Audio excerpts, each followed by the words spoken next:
Well, welcome everyone. Thank you for attending the session on the balance of advocacy in order to move forward. It's truly a balancing act when you think about how we advocate, what we advocate for, and where we find our resources to advocate. And then finally, who we talk to and as we talk to people about career and technical education. My name is Joel Wakefield. I'm the Director of Professional Development and Strategic Planning at WestMech. Joining me for the first portion of our presentation is Lourdes Pena, the Public Affairs Advisor with Tri-Advocates. They are the lobbying firm that works with the CTEDs across the state as they speak on behalf of the Arizona State Legislature. So thank you for joining us today, Lourdes, as we talk through some of these topics regarding advocacy. Thanks for having me. I'm excited to be here. So we will first talk about what some of these issues are. If you've not been asked yet, there will come a time when you will soon be asked to speak on behalf of career and technical education. You may be asked about how it's funded. You may be asked about the number of students that participate in career and technical education, and then the impact on the graduation rate of those that participate in career and technical education. Although we will not cover all of these topics today, we will begin by talking about what some of these issues are surrounding career and technical ed. We'll further talk about how we gain some of these resources, and as we work with career and technical education, how these and who these resources come from to best advocate. So to begin this process, I thought that Lourdes and I would talk a little bit about what is known as the 5 legislative priorities for Arizona. We'll be talking about them. As you know, each year, the CTED superintendents convene and they prioritize issues that are consistent around all CTEDs that they would like to address with the Arizona State Legislature. And then they establish these as priorities for the year. Lourdes and I will be briefly talking about each of the 5 and then where they stand in that legislative process.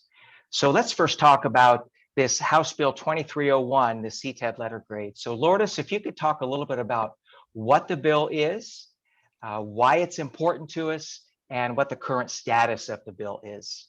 Of course, thank you, Joe. And first, big disclaimer, at the time of this recording, I want to share that the Arizona legislature is still technically in session. They are still doing and debating different policy issues. At this moment, they're taking a break until June 10th, but they're expected to come back by June 10th and either pass a budget as well as other policy related issues. So as we talk about these top priority issues that we worked on this year, you will notice that some of them we won't have a final status at this time. But starting with 2301, that is one that we can give you good news and final status for that as well. So CTED letter grade exclusion. This is a legislation that really, the concept of it is excludes CTEDs from receiving an A through F letter grade. This is a statewide letter grade system that's applied to all school districts, and CTEDs were part of this after legislation that was passed and reformed. However, the importance of removing CTEDs from this is because the letter grade is really a redundancy for our students. As you all know, our students come from member districts as well as member charter schools that are already receiving a letter grade. More importantly, since 2016, the State Board of Education updated the framework for the letter grade, and 20% of the letter grade for our member districts and charters encompass college and career readiness. So those CT indicators are already accounted for. Therefore, the passage of 2301 and removing this letter grade requirement really eliminates a redundancy from both the state and the schools and allows for us to just focus on delivering high quality programs, right? The letter grade was not, the framework board was not really adequate to show the true success of our CT students. So this was something that passed the legislature. It had a very strong support, bipartisan support, and it was signed into law by Governor Ducey on February 18th. So this was one of the early priorities that got in and got out pretty quick early in session. All right, well, thank you so much. That's great to hear that information. So let's go ahead and go on as I talk about as you talk about these CTED Ed projects, House Bill 2055, this proverbial lemonade stand kind of a thinking where our students create a product as a part of their program. Where do we stand with that? Yes, so it was very important when we were discussing priorities, talking about how can we modernize the statute to really reflect what's happening within our CT programs. So House Bill 2055, the Career and Technical Education Projects Funds really goes to modernizing the statute, and not only, like you mentioned, allowing for the items that are produced within a CT program to be to generate funding, but also the services, because we know that what's happening in our programs has really evolved, and we no longer just do an item. We can issue services such as a website through a coding program, or oil changes through automotive programs, and the list can go on and on. So the importance of this bill was twofold. One, to allow not only for the proceeds that can be generated from the sale of also services. So we already include items, we expanded to services, but also the expenditures to be allowed for services as well. Currently, the expenditures are only limited for costs associated with materials and equipment and products. We modernize the statute to really allow for the dollars to be replenished from these programs to enhance professional development activities for students. For example, you can use this for career and technical education, career and technical student organizations, including the cost of associated for students to attend events, conferences, and competitions. So again, it's really thinking of how can we enhance these funds to really serve the student directly. And the passage of this bill was also very strongly supported by both Republicans and Democrats, a strong bipartisan support. And this bill was signed into law by Governor Ducey on March 24th. So this is another one we can check the box, and it's been taken care of so far. That's wonderful. And, you know, as we think about our students creating authentic projects and services in their programs, they can now use those for those meaningful fundraisers for those CTSOs. So this is a great work that we've worked a couple years on across the state to get this one through. So thank you. All right, well, let's move on to House Bill 2124, anytime, anywhere funding. I know that we'll talk a little bit about that. So yes, so House Bill 2124, aka anytime, anywhere, that's a simplistic way to look at it. It's really, it's a technical bill in its writing, and it's really important. It's actually one of the top priorities for the CTED Consortium. Why is it so important? It's because it really protects the delivery of CT instruction. It protects the delivery and its flexibility. So what it does, it really gives clarity in statute to the Department of Education as to how they're supposed to count our kids, our ADM. So it offers very detailed clarity on what ADM we're going to generate, but it really will result in us having full flexibility to continue to offer classes, for example, on a Saturday or afternoon or block schedule, whatever it is that our CT program needs to be able to deliver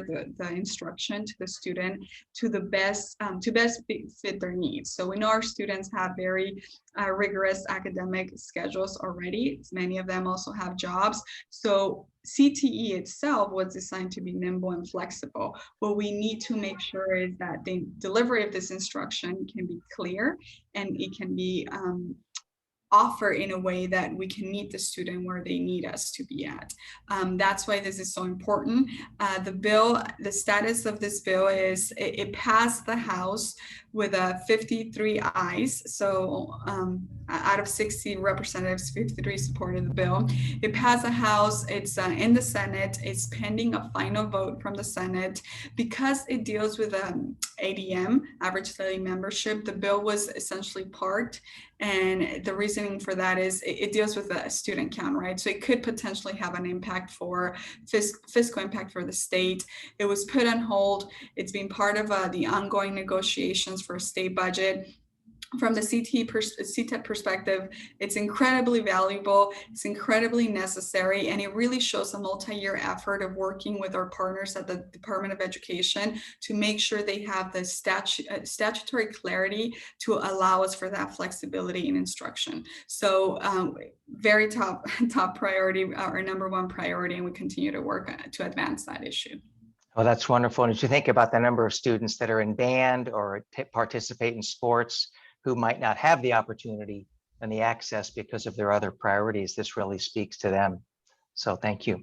Well, let's move on. Let's look at our internships, House Bill 2024.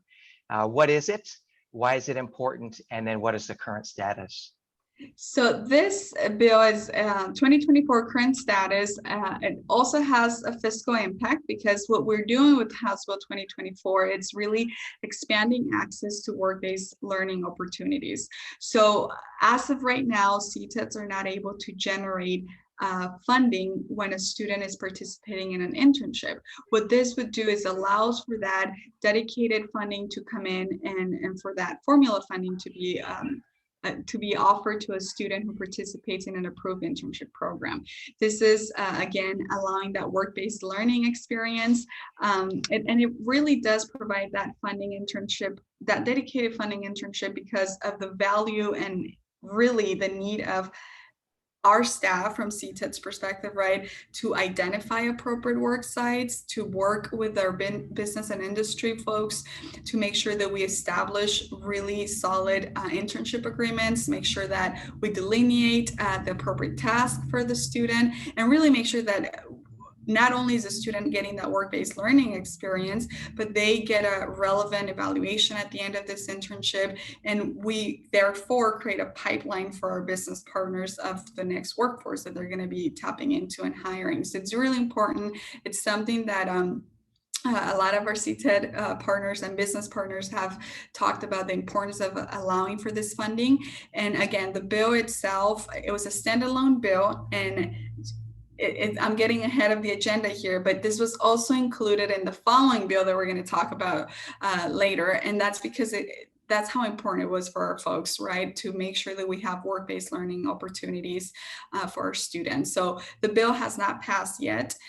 Again, it's pending to be negotiated as part of the overall state budget because it would have an increase in funding to students.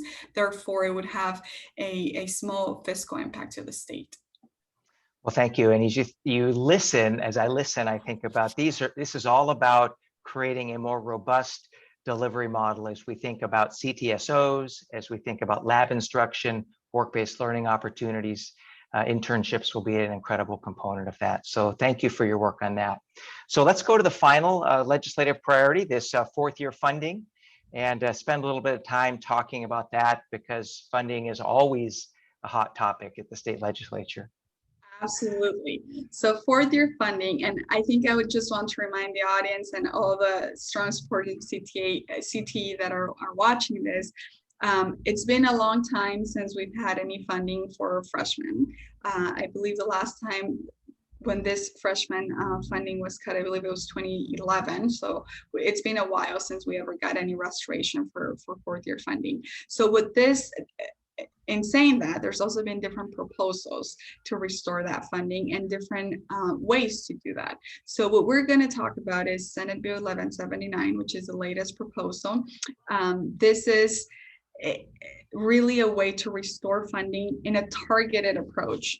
So it's not restoring funding for all freshmen. Let's be clear, it's a very targeted approach of restoration of funds for certain specific CTE programs. But really the concept and the goal is you're again going to expand access and opportunity to students to come into a CTE program and more importantly, complete a CTE program and get certified.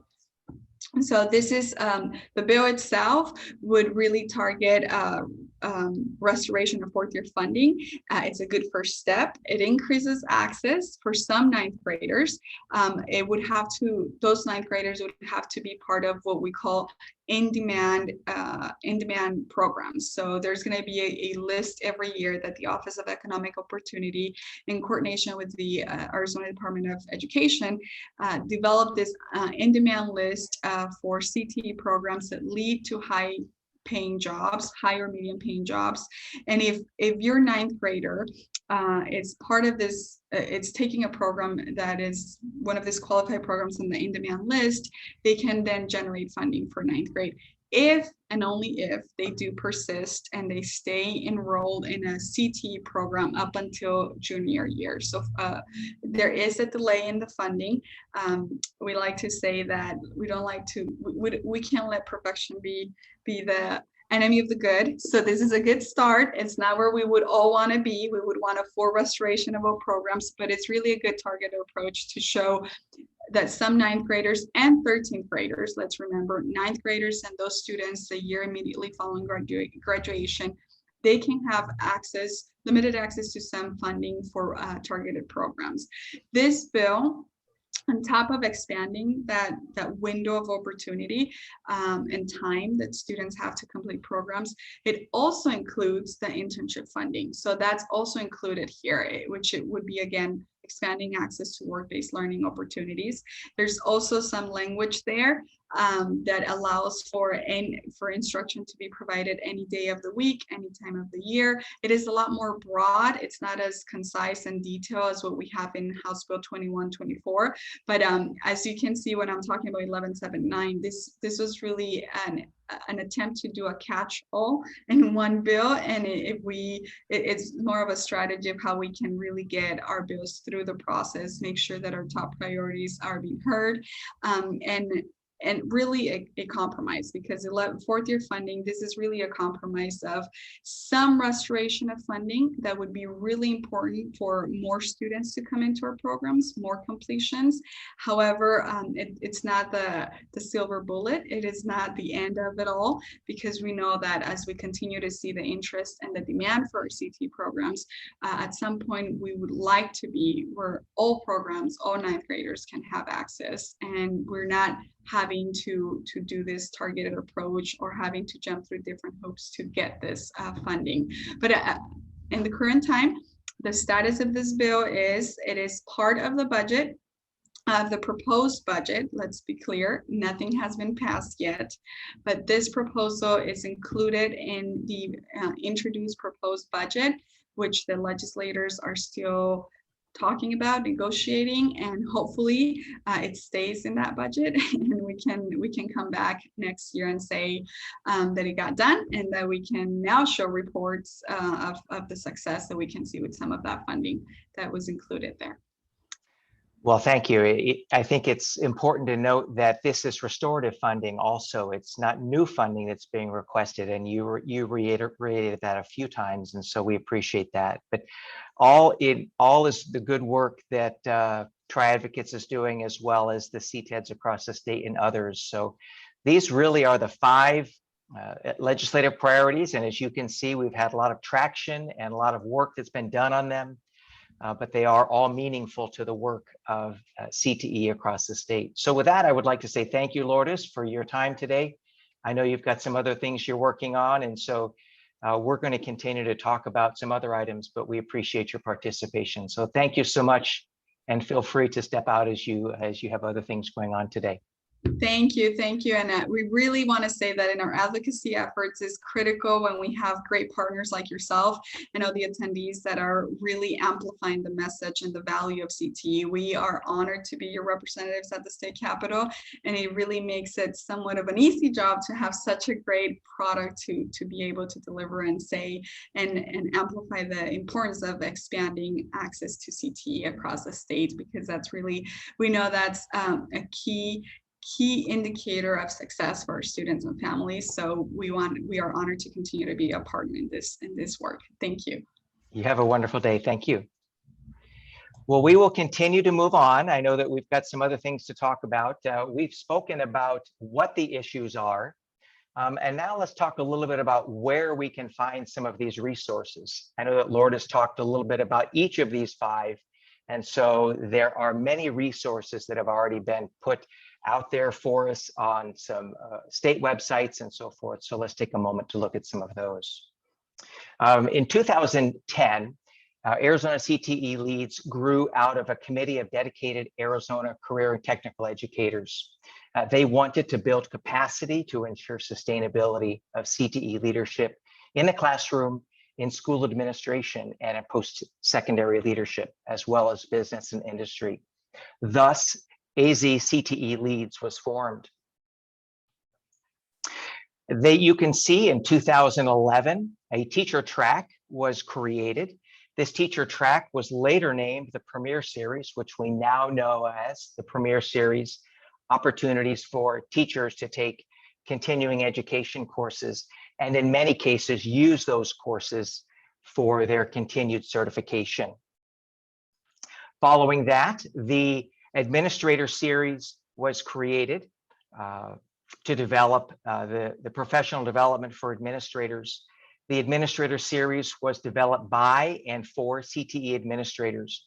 ACOVA, the professional association whose mission is to build community, advocacy, and leadership for Arizona CTE administrators, was and continues to be instrumental in the continued development of this series.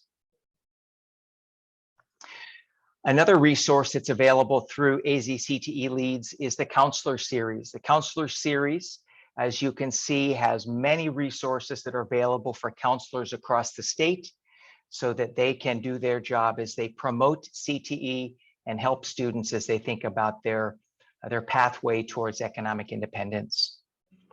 But today our emphasis will be on what is called the Ambassador Series.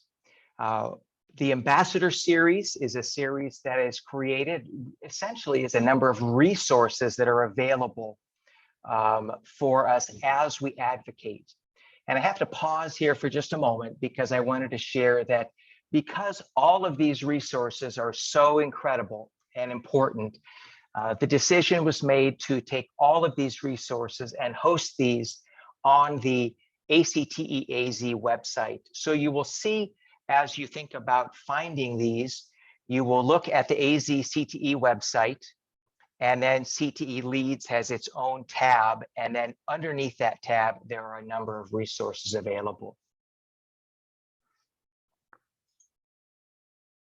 And as you can see here, the Ambassador Series on the side. We'll take a few minutes and talk about what's hot.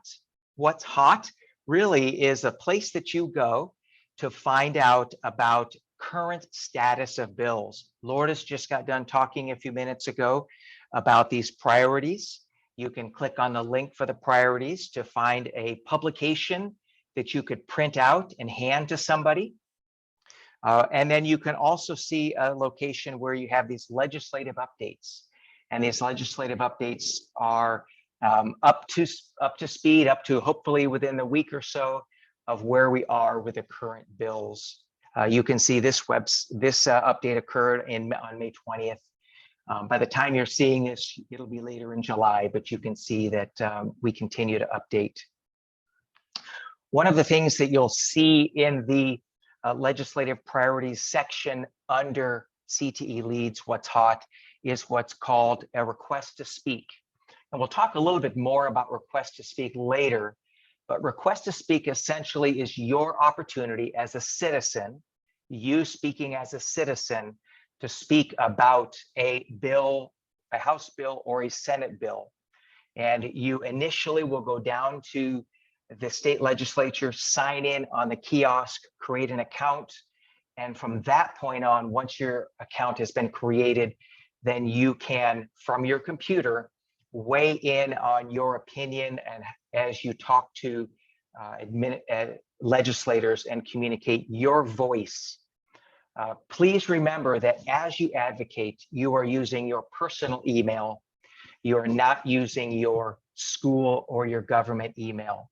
You're speaking as a citizen from your home address. You'll do a search, and I'll talk about the search a little bit later on how you find your legislative district and for the home in which you live.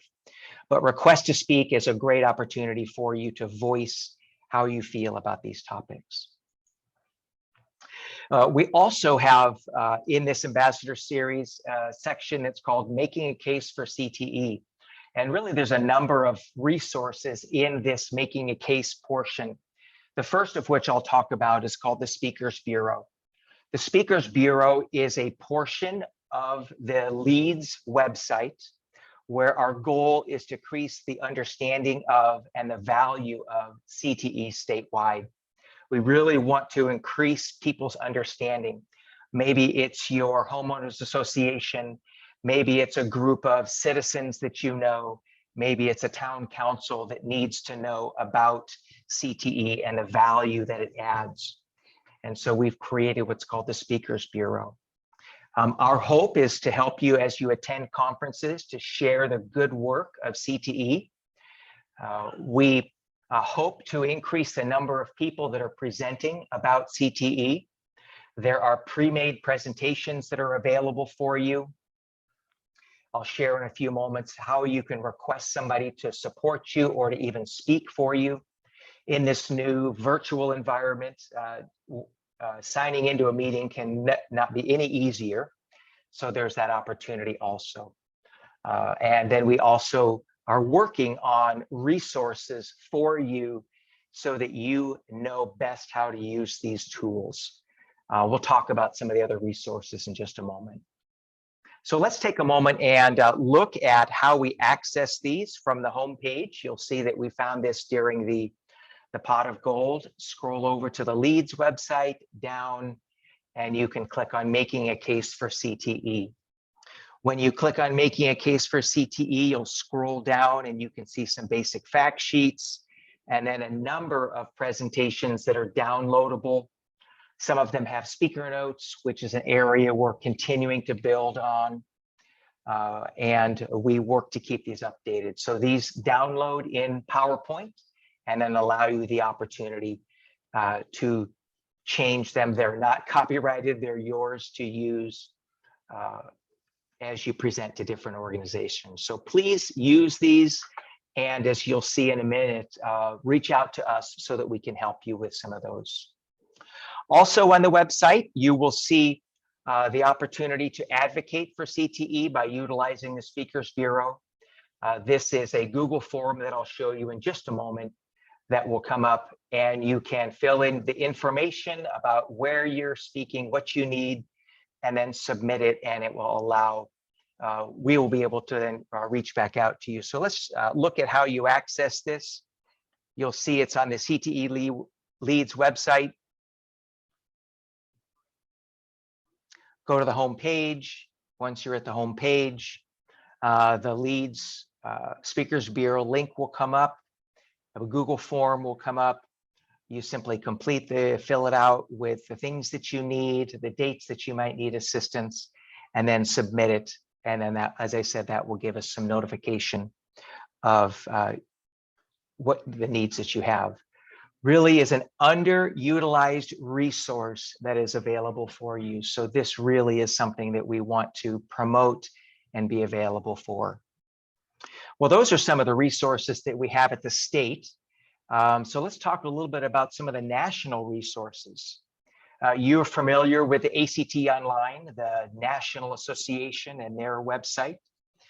They have many resources. We're going to talk about share two very quick things that you have as you think about what you can put together as you speak about and advocate for CTE. So here we have a little link that we'll take so you can see we're going to go to Why CTE. There's some basic facts that you can access, which are facts sheets about CTE, why CTE works, credentialing, the big yields of CTE. This is continually updated at the national level, and you are able to download these and utilize these.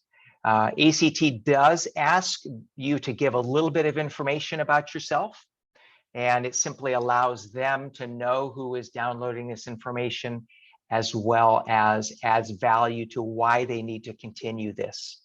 But this is a great place to go to find additional resources. Additionally, you'll see that we have advocacy. There's an advocacy tab where national and federal issues are documented for the National Policy Watch, how you can take action, some of the agenda items for ACTE, as well as other resources that are available for you. All things that are updated on a regular basis at the national level. And then further, you'll be able to see some of the other things that they have, the bills, the votes, the elections, and different items that are available. Well, let's move on as we look at another resource that's available to you. One of my favorites, Advanced CTE. Advanced CTE boasts that they're the longest standing national nonprofit that represents state CTE directors and state leaders of career and technical education. They have a wonderful newsletter that you can sign up for. So you are signing up for something if you happen to go to this. So let me show you how to access that as you think about Advanced CTE. You'll go to their ribbon across the top. As I see, I'm scrolling down through some of these for you. Go ahead and drop down to the newsletter, the CTE Works newsletter. You can see current newsletters, past newsletters, and then if you click here or sign up here, then you can fill in the information and they will send you a regular subscription of up-to-date information about things that are occurring in CTE across the nation. So just a great newsletter that's available for you that I would encourage you to sign up for as you think about spreading the good word of CTE, as well as keeping informed about updating things. In addition, you can see some of the other resources that they have. They have their own version of a facts sheet as you look at promoting CTE with their fact sheet. Again, you won't have to fill out information here, but there are a number of resources for you here to help you to talk about career and technical education. High quality research, documented information that you can use as you put together communications with others and craft your own presentations. So good stuff from Advanced CTE. Well, we talked about what the issues are. We've talked about where to find these treasure of resources. So let's take a few minutes to talk about who you speak with. Who are the people that you need to talk to? And so we'll be talking primarily about our legislators and how you access them. Going back to the state website, the ACTE-AZ website, under the resources, you can see that we have legislative information where you can find a number of resources that are available for you. Here, you can find members of the legislature, the Senate, the House. Look for your district so you know who to speak to. And then the request to speak manual is here, which gives a number of important points about how you use that resource. So I would encourage you to visit this portion of the ACTE-AZ website. It's a great resource of information for you. So you can see here that I clicked on the Find Your District link on our ACTE-AZ website. I've entered the West MEC address, which you're not supposed to do. You would enter your home address here. And you can see that we came up as the Congressional District 8 and then the Legislative District 29. And these would be the representatives that I would speak to of where I reside in my home about what I think is important. And these are the people as well as others who you could speak to. So this is just a quick preview of many of the resources that are available for you, how you access them, how you reach out to those people that you really want to share your belief about and the value of CTE. So my hope is that you found some value in this. We've talked about what the issues are, where to find the resources, and then who to talk to. So thank you to the ACTE-AZ and the wonderful resources that they host on their website. ACTE at the national level, advanced CTE, and then also for the work of ACT or CTE leads and the work that they do to promote CTE. So you can see here the many of the resources.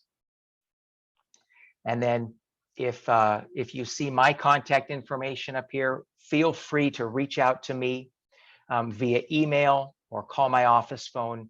Love to have an opportunity to share with you some of the additional things that we have available for you and how you can become involved. So with that, if you're watching this at the designated scheduled time, it'll be followed with a 15-minute Q&A. So please hold on. Feel free to ask your questions at that time. If not, if you're watching this at a later date, I encourage you to reach out to me. So thank you again for your time and have a wonderful conference.